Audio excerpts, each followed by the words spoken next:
স্বামী বিবেকানন্দের জন্মদিনকে কেন্দ্র করে যুব দিবস উপলক্ষে সূর্য তরুণ ক্লাব দুদিন ব্যাপী সামাজিক কর্মসূচির আয়োজন করল। এর মধ্যে প্রথম দিনে সম্পন্ন হল রক্তদান।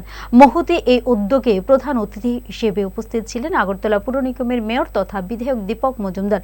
তিনি রক্তদাতাদের উৎসাহ দিতে রক্তদানের মূল বিষয়টা ব্যাখ্যা করলেন সবার সামনে। রক্তদাতারাও বেশ উৎসাহ নিয়ে করলেন রক্তদান। রক্তদানের পর বিভিন্ন বয়স ভিত্তিক সাংস্কৃতিক প্রতিযোগিতারও আয়োজন করা হয়েছে এই ক্লাবের তরফে। স্বামী বিবেকানন্দের শুভ জন্মদিনকে সামনে রেখে জাতীয় যুব দিবস উপলক্ষে সূর্য তরুণ ক্লাবের উদ্যোগে দুদিনব্যাপী যে অনুষ্ঠান তার আজকে রক্তদান উৎসবের মাধ্যমে শুরু হয়েছে। এই মহতী অনুষ্ঠানে আমাদের মধ্যে উপস্থিত আছেন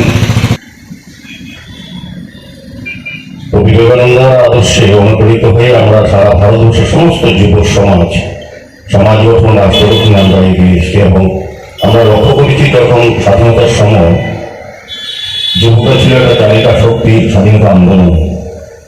সেই যুবকরা রাষ্ট্র গঠনে সক্রিয় অংশগ্রহণ করে। আমি বলবো যে এই ধরনের অনুষ্ঠানের মাধ্যমে সারা দেশে সারা রাজ্যের